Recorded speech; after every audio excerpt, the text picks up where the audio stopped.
MIM नेता मुफ्ती अदनान अयूबी ने कहा कि वक्फ संशोधन बिल मुसलमानों के हित में नहीं है। मोदी सरकार ने संविधान हमला करते हुए काला कानून बना रही है। इस बिल के माध्यम से मुसलमानों की पहचान छीनी जा रही है। बिस्मिल्लाहिर्रहमानिर्रहीम बिही नस्तईन अम्मा बाद। आज आपके सामने में हमारा आने का मकसद ये है कि अभी पूरे मुल्क में एक हलचल मची हुई है वक्फ बोर्ड को लेकर के। तो वक्फ असल है क्या, तो आपको हम बताना चाहते हैं कि हमारे पूर्वजों ने, हमारे पुरखों ने, हमारे दादाओं ने जो अपनी ज़मीन को, अपने जायदाद को मसाजिद के लिए, मदारिस के लिए, मकातिब के लिए, कब्रिस्तान के लिए, यतीम खानों के लिए या इसी तरीके से और मिली कामों के लिए दान कर दिया, यानी वक्फ कर दिया, तो अब वो ज़मीन अल्लाह की हो गई, अब वो अल्लाह की मिल्कियत हो गई और उसके रखवाले मुसलमान हो गए। यानी जो लोग एक अल्लाह पर ईमान लाने वाले हैं, एक अल्लाह को मानने वाले हैं, तो उस ज़मीन की देख रेख, उस जायदाद का देखभाल करने की ज़िम्मेदारी मुसलमानों की है। तो सरकार को यहाँ देख रहे हैं कि सरकार मुसलमानों के इस मामले में घुस रही है और घुस करके घुसेगी क्या, बल्कि रात के अंधेरे में चोरों के जैसा कल सरकार ने रात के 1 बजे हुकूमत के नशे में चूर होकर के तानाशाही में आकर के सरकार ने क्या है कि वक्फ बोर्ड के ख़िलाफ़ कानून को लाया है। आखिर हमारे जो अकाबिर हैं, हमारे रहनुमा जो हैं, हमारे जो बुज़ुर्ग हैं, जो उलमा हैं, या आखिर परेशान क्यों है वक्फ बोर्ड के ख़िलाफ़ कानून आने से। तो आपको हम बताना चाहते हैं इसके अंदर में बदलाव बहुत सारे हैं, बहुत सारे बदलाव हैं, जिसमें से एक बदलाव ये है कि जो लोग अपनी ज़मीनें को वक्फ कर दिया करते थे, तो पहले ज़माने के लोग उस ज़मीन की न रजिस्ट्री कराया करते थे, न मस्जिद मदरसे के नाम से लिखवाया करते थे। तो अब क्या है कि सरकार इस ज़मीन को हड़पने के लिए ये कानून लाई है। सरकार की नज़रें बहुत गंदी है इस ज़मीन पर। वो कैसे है, तो सरकार इस ज़मीन को जांचने के लिए ज़िला कलेक्टर की ज़िम्मेदारी सौंपेगी। अब ज़िला कलेक्टर तमाम जगहों पे जा कर के मसाजिद के अंदर में, मदारिस के अंदर में, कब्रिस्तानों की ज़मीन के ज़िम्मेदारों के पास जा कर के एक कागज़ तलब करेगी, उस ज़मीन का जो रजिस्ट्री होगा या जो भी केवाला वगैरह होगा उसको मांगेगी। अब जिन लोगों ने पहले ज़माने में उस ज़मीन को रजिस्ट्री करा लिया, मस्जिद मदरसे कब्रिस्तान वगैरह के नाम से लिखवा लिया, अब वो तो दुरुस्त है सरकार के नज़र से। बाकी जिन लोगों ने जहालत की वजह से या पैसा ना होने की वजह से या किसी और कमी की वजह से उस ज़मीन को न लिखा पाया, तो अब ज़िला कलेक्टर क्या है कि उस मदरसे की ज़मीन पे, कब्रिस्तान की ज़मीन पे, मस्जिद की ज़मीन पे सील कर देगी, ताले लगा देगी, जब तक कि वहाँ के लोग उस मदरसे और मस्जिद के नाम से कागज़ न दिखला दें। एक बदलाव ये है। दूसरा बदलाव ये है कि सरकार इस बिल में जो बदलाव किया है वो ये है कि वक्फ बोर्ड के अंदर में 11 मेंबरों में से 7 मेंबर नॉन मुस्लिम होंगे और 4 मेंबर मुसलमान होंगे।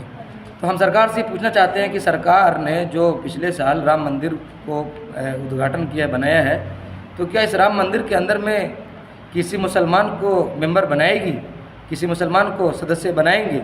जब सरकार क्या दूसरे मज़ाहिब के लोग, चाहे गुरुद्वारा बनाने वाले सिख भाई हों या अगर मुस्लिम मंदिर बनाने वाले हों या चर्च बनाने वाले कोई भी हों, किसी भी मज़हब का मानने वाला अगर अपनी इबादत खाने कायम करें, तो क्या वो अपने इबादत खानों के बनाने के वक्त में जो कमेटी कायम की जाएगी, बनाई जाएगी, तो क्या उस कमेटी के अंदर में दूसरे मज़ाहिब के लोगों को शामिल कर सकेगी?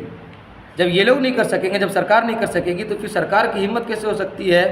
सरकार को इजाज़त किसने दिया है कि हम क्या है कि मुसलमानों के वक्फ की ज़मीन पर क्या है कि अपने नॉन मुस्लिमों को भी घुसाएंगे?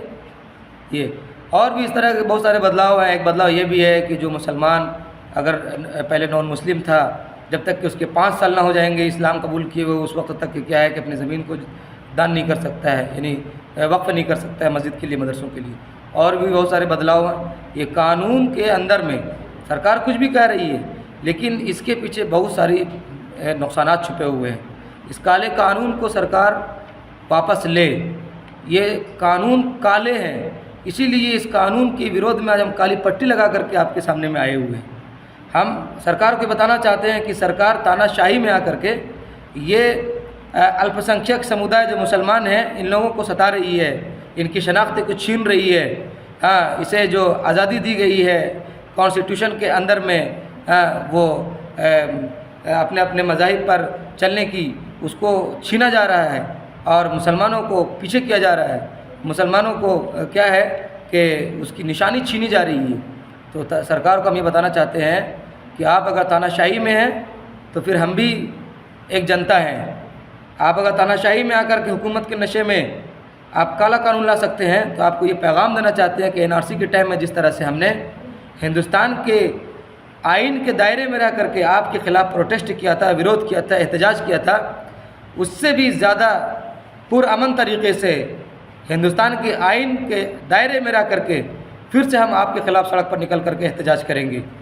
آپ کو اس بل کو واپس کرنا پڑے گا۔ آپ اگر اس بل کو واپس نہیں لیں گے تو اس وقت تک ہم سڑک پر رہیں گے، ہم بھوک ہڑتال بھی کریں گے، ہم سڑک پر اس وقت تک بیٹھے رہیں گے جب تک کہ آپ اس بل کو واپس نہیں لیں گے۔ تو اس لیے اور آپ کے خلاف سڑک پر نکلنے کے لیے ہمیں ہندوستان کی آئین نے آرٹیکل 19(1)(a) اور آرٹیکل 19(1)(b) کے تحت ہمیں بھیم راؤ امبیڈکر نے اجازت دیا ہے کہ ہم آپ کے خلاف سڑک پر نکل کر کے احتجاج کریں، پروٹیسٹ کریں۔ تو اس لیے آپ چھیڑ چھاڑ نہ کریں۔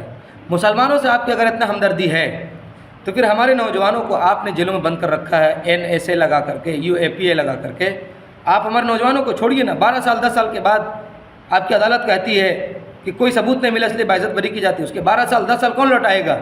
مسلمانوں سے اگر اتنا ہمدردی ہے، کسی جگہ پر وائلیشن ہوتا ہے، دنگے کرنے والے کوئی اور ہوتے ہیں، ابھی مسلمانوں کے خلاف کوئی ثبوت نہیں ملا اور مسلمانوں کے گھروں کو بلڈوزر صاحب گرا دیتے ہیں، ان کے ہمارے نوجوانوں کو آپ جیلوں میں بند کر دیتے ہیں۔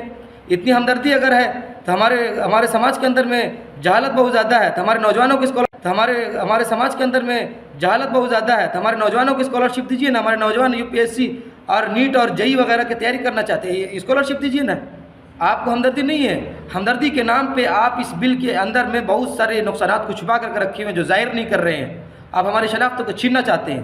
اور کل رات میں جو ہمارے گرہ منتری امت شاہ جی ہیں، انہوں نے کہا کہ یہ قانون بھارت سرکار کی ہے، اس لیے بھارت کے لوگوں کو اس قانون کو ماننا پڑے گا۔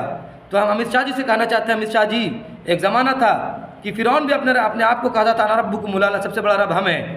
تو لیکن آج نہ اس دنیا کے اندر میں فرعون زندہ ہے، نہ فرعون کی خدائی زندہ ہے، کچھ باقی نہیں ہے۔ تو آج اگر آپ کی سرکار، ایسا نہیں ہے کہ ہمیشہ آپ کی سرکار رہے گی، جس تخت پر بیٹھ کر کے آپ آج حکمرانی کر رہے ہیں، اس تخت کا خدا کے سامنے ایک ایک سوئی کی نوک کے برابر حساب دینا ہوگا۔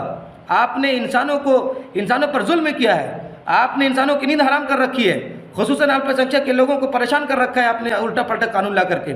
اس لیے آپ سے میری گزارش ہے کہ آپ کے اندر میں اگر انصاف نام کی کوئی چیز ہے تو آپ انصاف قائم کیجئے اور سارے مذاہب کے لوگوں کے ساتھ میں برابر کا انصاف کیجئے۔